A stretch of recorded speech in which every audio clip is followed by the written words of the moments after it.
Come on, you young spacefarers, listen to me. I'll sing you a song of our fish from the sea. And it's windy weather, boy, stormy weather. When the wind blows, then we're all together.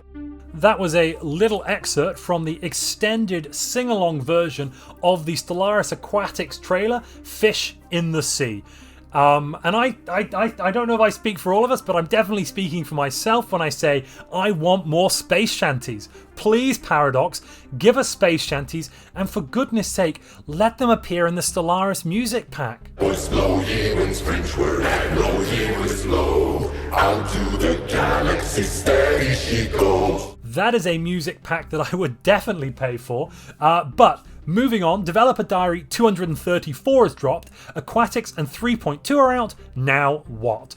And we're going to be finding out quite a few things they have in store for us. Situations, something very, very interesting, and a new feature, a new style of feature they want to implement. They're talking about that today. The Unity and administrative rework is included, and there is a bunch of feedback from the recent Stellaris Aquatics species pack released that we have to cover. So, with no pun intended here, let's dive in. And in honor of the dolphinoid without a shirt, if you enjoy this video, please swallow that like button. The Unity rework, long talked about and coming very soon. At the moment they are talking about bringing it in February with patch 3.3, the 3.3 custodian update, which we can look forward to getting very, very soon. They're saying progress is good and they've made some very interesting changes, but the main thing we should be remembering here is this Unity rework is also a rework to Empire Sprawl and a rework to administrative capacity. We are hoping, or at least some of us are hoping, that gone are going to be the days of bureaucrats, meaning that we can be as wide as we want with basically no penalty, and in are going to come new times kind of a bit like they were in the past though, I suppose, where we just had Empire Sprawl and didn't have administrative capacity to offset it. However, of course, somehow they're going to be using Unity to replace what's happening with administrative capacity. I'm not sure exactly how that's going to work yet. None of us are, not even they are sure. Something very interesting though is they're talking about an open beta closer to the end of this year, which can then be used by the players to give feedback ready for the update in February. That sounds very, very positive to me. This really does sound like Stellaris is going in a very interesting direction. On the subject of the AI, Paradox have been very happy to see how positively people have reacted to the AI improvements which have been released in 3.2, and they really appreciate our feedback. Now, I've got to say, this has actually been, they've many times in the past talked about improving the AI and they've not really delivered on it. This time, I think we've got some concrete improvements. I've taken over worlds from the AI and they're not filled with useless buildings and useless districts. There seems to be some sort of balance. I've been playing on Grand Admiral no scaling, without StarNet, without any of the mods, and I have actually noticed sometimes the AI can challenge me for technological progress at certain points in the game, whereas before that was basically impossible away from the very start. It's interesting to see that they still plan to bring even more economic improvements, but this is going to be further down the line. Just like the Unity rework, they're going to talk more details about this in the future.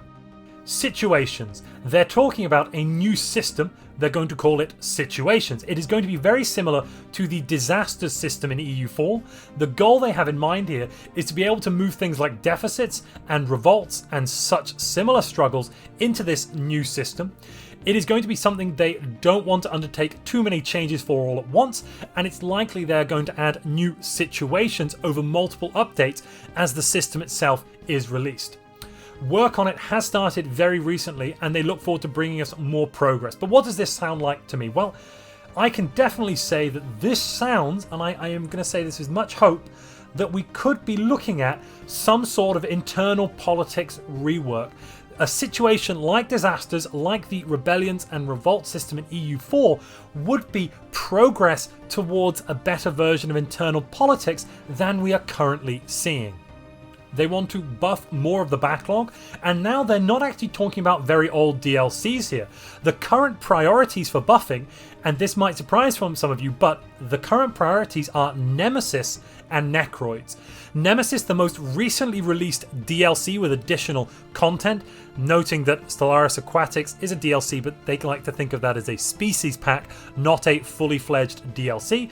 But they want to add changes to Nemesis, and then also some extra things to Necroids. They have no concrete plans yet, but it is very cool to see that these are areas they want to work on. I mean, I'm definitely very pleased with the priorities the Custodian team and Paradox in general have for Stellaris. It is 100% clear to me that they are giving love and attention to this game, and that is something I am very, very happy about.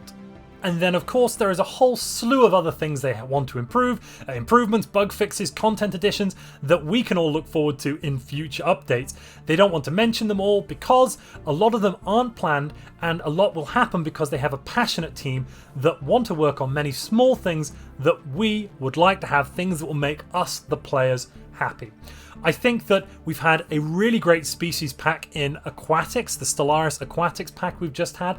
If you compare that to the original packs we were getting with, for instance, humanoids or plantoids that were simply a ship set, and on top of that a portrait pack, we are getting much more content now for the same kind of delivery. That's very positive. I can understand you may not agree with Paradox's DLC style model where they release a base game and then over many years release DLC updates, but as someone who's played this game since release and is still very passionate and enthusiastic about the game, I don't think that could have happened if the game had been rigid and stale and unchanging since release.